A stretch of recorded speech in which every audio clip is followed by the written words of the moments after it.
So you saved up 30k, you're ready to get into property investing, and all of a sudden everybody's talking about a recession.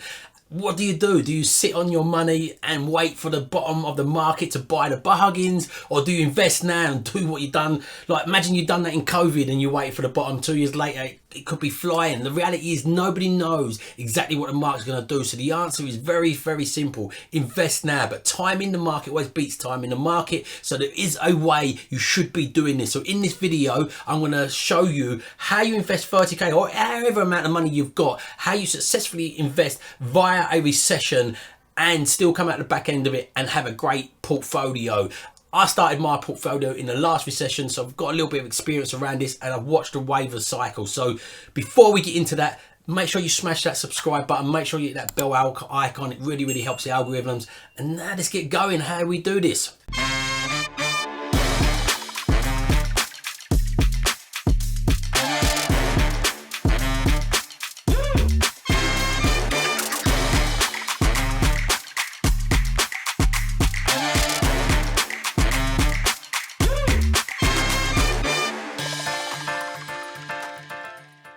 So how to invest in property with 30k and when we're heading into a recession. Look, as I said, we don't know if we're heading into a recession or not, but there's loads and loads of talk out there that a recession is coming. We've got all the big tech layoffs at the moment happening, and we've got even people like Elon Musk, who's had the richest company at one point in the world. I'm not sure if he's still the richest, but he's talking about he's got a real bad feeling around the economy and how the market's going to potentially drop. Harry's going to lay off around 10% of his staff. So with big companies like this happening, there's lots of skepticism and a bad sentiment in the markets for what's going to happen. But is this going to play out into the property markets? Nobody knows for certain, and it's not for this video now to discuss whether this will or won't happen. What we're going to do is give you a planned action to do. If it does or if it don't, this is what's going to survive you through. One thing's for sure though, with inflation at 9%, you do not want to be sitting on your hands, leaving your money in the bank. It is being eroded all the time. Yes, you want to reserve cash pot, you don't want to empty your banks, but you do want to put your money to work in income generating assets. So no matter what the market does, whether it goes up or down, and assets are protected with rate rises, protected with asset price fluctuations. So if the price goes down, it's protected, and you just stress test these. So we won't go in depth on that, but you make sure you stress test it at a higher rate, because the danger is if the market dips and you're left on a variable, can the property survive at the end of that? And that's the question you want to ask yourself. If the interest rates really keep on skyrocketing to try and counter-react this inflation, will the properties be able to handle that? So this is what you want to be doing to figure out what you should be spending your money on. All dependent on where you are in your journey. This is why I put together the property delta matrix. So the property delta matrix, and what the property delta matrix is there is 4 fundamental things that makes a property investment or any business work, and that is money that sits at the top, but it's not the most important, by the way. That is knowledge and network.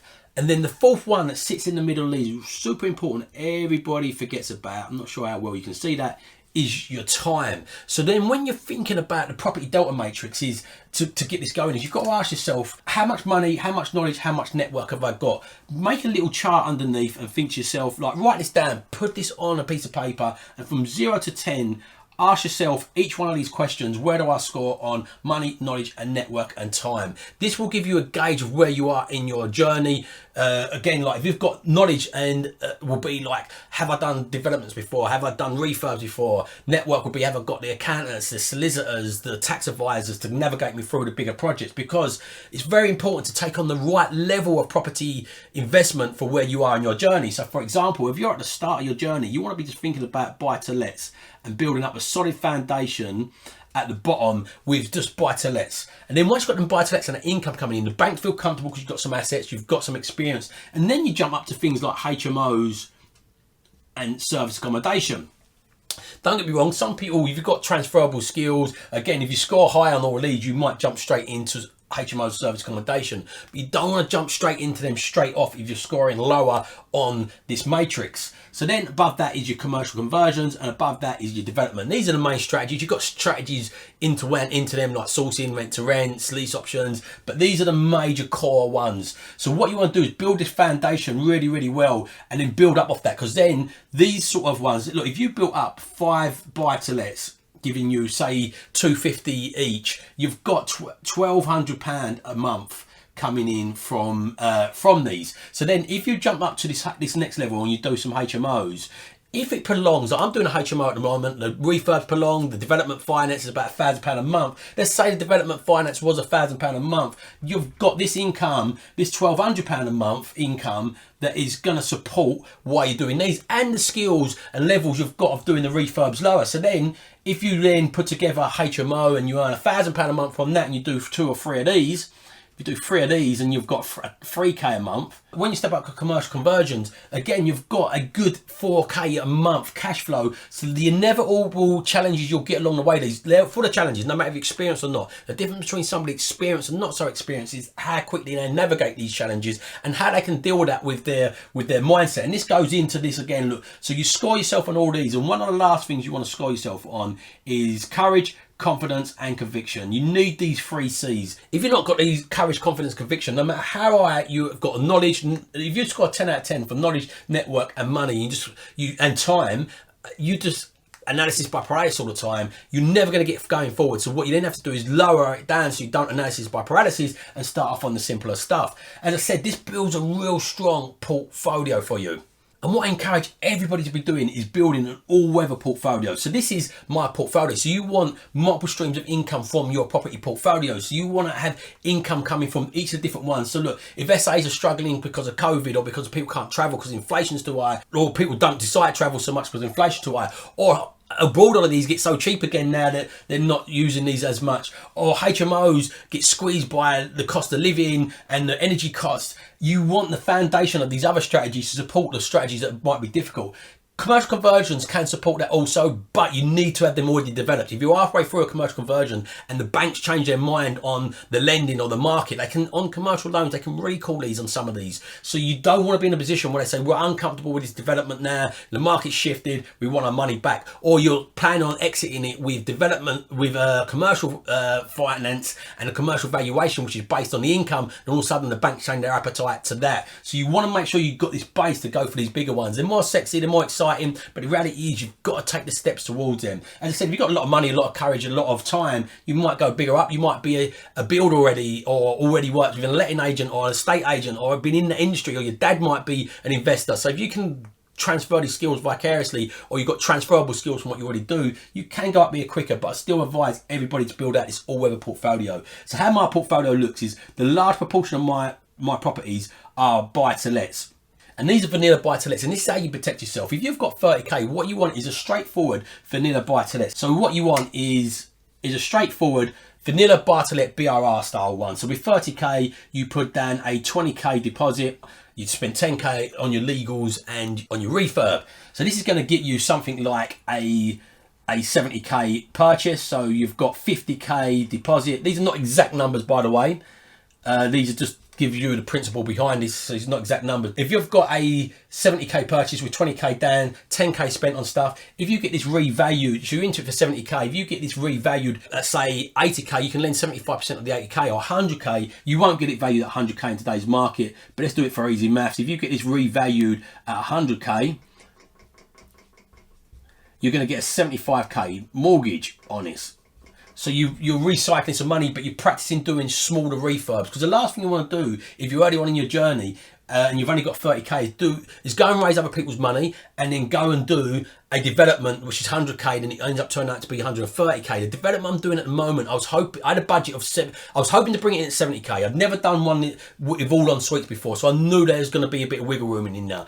I put a 20% contingency. I wanted it to be SA, and then the planners like pushed back on what we was doing. There was 105 objections, so now I've had to re-navigate, and we was nearly finished. We had to re-change it again and pull it apart. So I'm into this for about early 90s now, so way above. But because I've got a good foundation here, I could absorb that. So I don't advise, unless you've got another stream of income coming in and you've got a lot of courage to deal with the challenges that come along the way and the pressure that you feel from them challenges, start off on these more simpler sort of investments. Look, if you don't live in an investment area where you can find 70k houses, do it remotely. Everything you can do in person can be done virtually. Hence, I'm Harvey, the remote property investor. I invest 250 miles away from where I live, and it's about a 4-hour drive, and I've done this all via my phone. All the techniques that you need from this can be learned via your phone. Look, I do free workshops how you learn how to do these techniques, so look in the description. I'll put a link in for a workshop how we go in depth and we give you some slides and more actionable steps around it, but it can be done. But going back to my portfolio before we get sidetracked here, look, my portfolio, buy-to-lets. I've got a large proportion of my portfolio is buy-to-lets. Some of it is like lower end buy-to-lets and some of it's higher end buy-to-lets, but most of this is covered. This is what gives you that downside protection. These buy-to-lets are about $550 a month. Housing benefits is about £500 a month. So if somebody loses their job, if we get a downturn in the market, these are covered. These can handle the rates going up to around 10% as well before they start breaking even. These lower end ones are trouble to manage, but these higher end ones, the benefits is £500 a month, but we rent them for more like £700, £800 a month. So if we've got 20 of these and people lose their jobs, we've got £300 shortfall from the benefits pay, so you don't get the protection in it. Then over here, I've got some HMOs. And again, once they're rented out, like I've got some social housing HMOs, which is great foundational stuff. I'm doing a higher end one, which is much more riskier. These are the people give up their ensuite if they've got a cost of living crisis, they can't afford their bills, their Netflix and these things. But I've got some commercial conversions and I've got some SA.